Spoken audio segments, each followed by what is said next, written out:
Black food. Bhojpur में मार्केश नाम का एक होटल व्यापारी रहता था। उसका पहचान था उसका वैरायटी फूड्स बनाने का कला। उसकी वजह से उस होटल को बहुत अच्छा नाम आया था और उसका व्यापार भी बहुत बढ़िया सा चलने लगा। लेकिन मार्केश उनके कर्मचारियों को वेतन अच्छे से नहीं देता था। उनके नीचे बहुत सारे बावर्ची भी काम करते थे। उसमें प्रधान सबसे मुख्य आदमी था। लेकिन मार्केश कम वेतन दे रहे हैं कहकर उसको कैसे भी सबक सिखाना है सोचकर एक साजिश रचाया। अरे ये मार्केश का इतना अच्छा व्यापार चलने से भी हमको सैलरी देने के लिए मरता है साला। उस दरिंदर को जैसे भी सबक सिखाना पड़ेगा। उसकी वजह से वो कुत्ते साले की पूंछ सीधा हो जाना चाहिए। इसलिए सब खाने में काला रंग डाल रहा हूँ। इस झटके से उसको बहुत नुकसान हो जाएगा। कहकर जो भी उन लोगों ने बनाया उस खाने में काला रंग को मिक्स कर दिया। तब सब अलग अलग टाइप के खाने भी ब्लैक कलर में बन गए। उसको आके देखकर मार्केश, अरे क्या है ये सब खाना ब्लैक कलर में बन गया? अरे प्रधान, किसने ये सब खाना को तैयार किया? प्रधान थोड़ा सा डरते हुए मन में, हाँ, इसको बहुत गुस्सा आया है। शायद अभी कुछ ना कुछ बोल के मैनेज करना होगा। ऐसे सोच रहा था। तभी मार्केश ने फिर से पूछा, अरे बोलो किसने बनाया है ये खाना? इतना अच्छा बनाने वाले को मैं प्राइज मनी देने के लिए सोच रहा हूँ। वैसे भी हमारा वैरायटी होटल है ना, इतना वैरायटी खाना तैयार करना मैंने अब तक नहीं देखा यार। प्रधान थोड़े आगे आकर, बस मैंने ही तैयार किया। सुपर यार सुपर, बाहर जाके हमारे फूड के बारे में अच्छे से प्रमोट करो, कस्टमर्स को अट्रैक्ट करो। तब प्रधान बाहर जाकर, आइए भाई आइए, सब लोग हमारे होटल में black noodles, black French fries, black ice cream, black burger, black chicken, black prawns, ऐसे कई सारे नॉनवेज आइटम्स को खाइए। आइए सब लोग आइए। नए तरीके से खाने का आइटम्स को वैरायटी की तरह तैयार किया है। उस होटल के आगे जा रहा एक लड़का अंदर आया। उसका नाम था मुन्ना। वो आके, सुनिए जी, मुझे मालूम नहीं है कि क्यों मेरे गर्लफ्रेंड को आपके होटल का खाना बहुत पसंद है। इधर ही खाना खाऊंगी कहती है। इधर जो भी आइटम्स है सब पार्सल करके मुझे दीजिए। प्रधान वहां जो भी ब्लैक फूड आइटम्स है सबको पार्सल करके उसे दिया। वो आइटम्स को लेके जा रहा मुन्ना से, सर बार बार आते रहिए। हमारे होटल में आने वाले रेगुलर गेस्ट को हम अच्छा सा डिस्काउंट देंगे। ओके ब्रदर ओके, इस खाने से आज मेरे गर्लफ्रेंड को इम्प्रेस करूंगा, चलता हूँ, बाय कहकर चला गया। फिर प्रधान, आइए भाई आइए, हमारे होटल में कई तरीके के फूड्स मिलते हैं। Today special is black colour food कहकर पुकार रहा था। तब उस होटल के सामने से जा रहे मही और तरुण एक प्रेम पंछी प्रधान के आवाज को सुनकर अंदर गए। हे माही, तुमको आइसक्रीम पसंद है ना? ये देखो यहाँ कुछ वैरायटी का ब्लैक कलर आइसक्रीम है, चलो खाते हैं, सुपर होता होगा। ओके तरुण, तुम जैसे कहोगे वैसे ही, लेकिन मुझे सिर्फ एक आइसक्रीम से बस नहीं होता है, 2 या 3 तो खाऊंगी, तुम्हारी मर्जी। नो प्रॉब्लम मैडम, हमारे होटल में एक आइसक्रीम खरीदा तो एक बर्गर फ्री, ऐसा ऑफर भी बहुत है। आपको चाहिए तो बर्गर को कैंसिल करके आइसक्रीम देता हूँ। इसका कोई जरूरत नहीं है जी, मेरा बॉयफ्रेंड बहुत अमीर है, वो मेरे लिए कुछ भी खरीद सकता है। क्यों तरुण, मेरे लिए यहाँ से सब चीज ऑर्डर नहीं कर सकते हो क्या? तुम्हारे लिए कुछ भी करूंगा माही। ओए, इधर जो भी आइटम्स है उसका ऑर्डर्स लेके हमारे टेबल पर रखो। वैसे भी मेरे गर्लफ्रेंड को बहुत बहुत भूख लग रही है। तब प्रधान अंदर जाकर सब आइटम्स को लाकर उनके टेबल पर रखा। रखते ही दोनों मिलकर फटाफट खाने लगे। खाने के बाद हैंड वॉश के पास मिरर को देखा, चिल्लाई। उसका चेहरा पूरा काला रंग में बदल गई थी। तरुण का चेहरा भी पूरा काला रंग में हो गया था। वो देखकर तरुण, अरे कौन है वो जो कब से लेकर super variety foods, black colour foods कहकर बड़ा बिल्डअप दे रहा था? दरिंदर कहीं का, देखो यहाँ हम काले हो गए हैं। सर मुझे कुछ मालूम नहीं है सर, जाके मेरे ऑनर से पूछिए सर, हम तो सिर्फ यहाँ काम करने वाले हैं सर। तब तरुण और मही ऑनर के पास जाकर मार्केश को पकड़कर उसकी खूब धुलाई करके चले गए।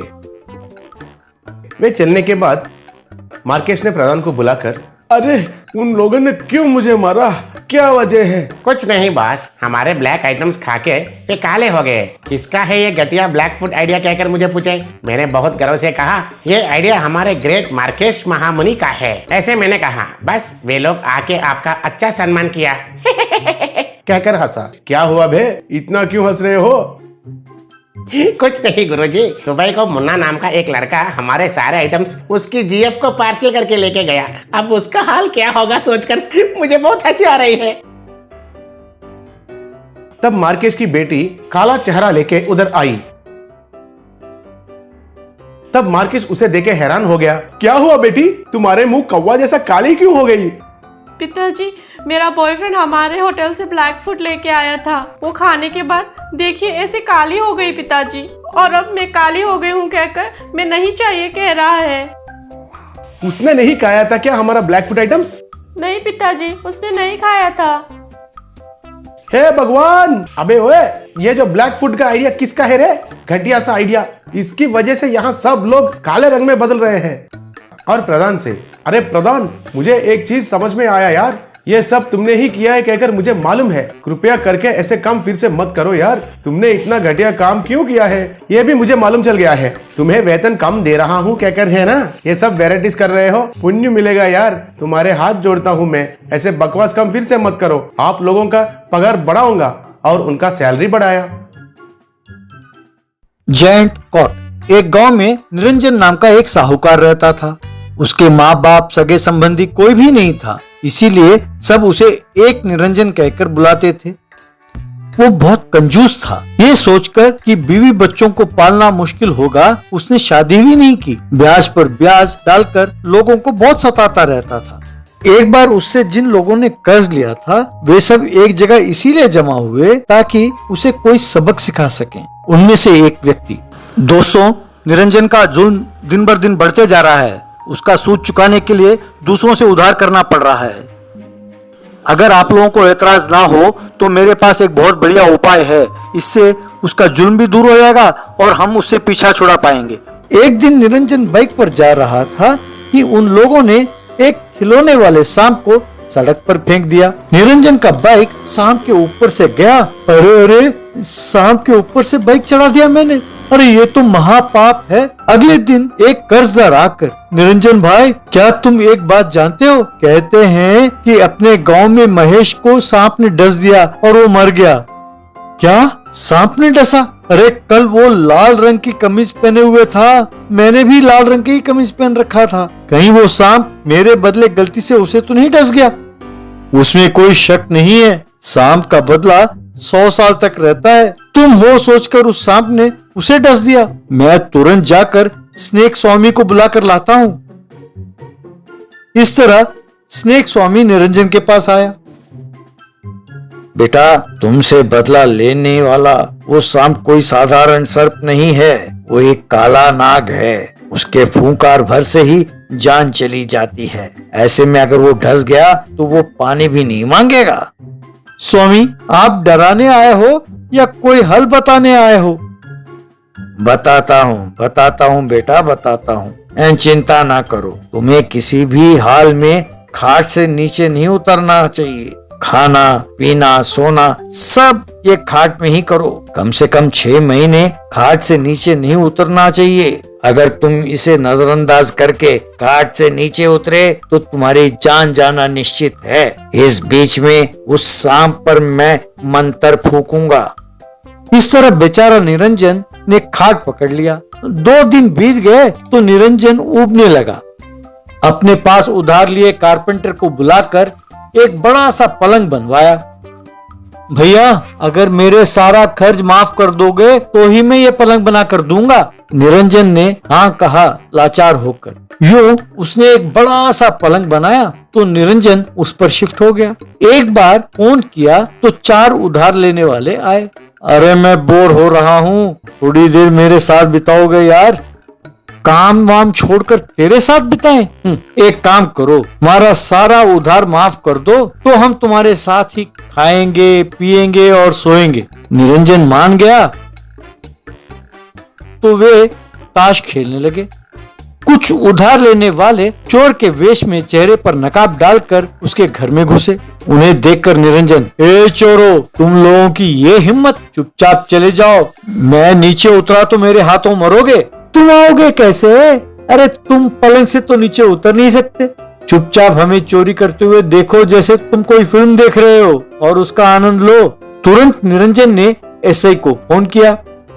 सॉरी निरंजन, तुमसे मैंने जो पैसे उधार लिया उसे चुकाने में थोड़ा समय और लगेगा।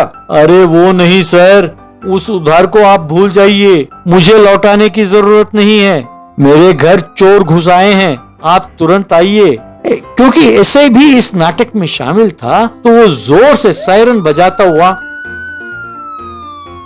कहकर वहां आया। वो आवाज सुनकर सब चोर सारे पर नोट लेकर वहां से भाग गए। क्या है सर, आप सायरन बजाते हुए आएंगे तो क्या चोर वहां ठहरेंगे? वो अभी अभी यहां से भाग गए। अरे क्या करूं, वो हमारा प्रोटोकॉल है, ऐसा ना करें तो हमारी नौकरी चली जाएगी। यूं हर रोज चोर आकर प्रो नोट चोरी करके ले जाते। निरंजन एसआई को फोन करता, एसआई सायरन बजाता हुआ आता और चोर भाग जाते। ये सिलसिला चलता रहा। एक दिन एक लड़का सांप के खिलौने के साथ निरंजन के घर आया और अंकल जी, आपके घर में मेरा गेंद गिर गया है, क्या मैं उसको उठा के ले जाऊं? सांप के खिलौने को देखकर निरंजन, अरे लगता है ये वही सांप है जिस पर मैंने बाइक को चढ़ा दिया था, यानी ये सब नाटक था, कहकर पलंग से उतरा। बाद में अलमारी में देखा तो सारे प्रोनोट गायब थे। ये देखकर निरंजन ने सिर पकड़ लिया।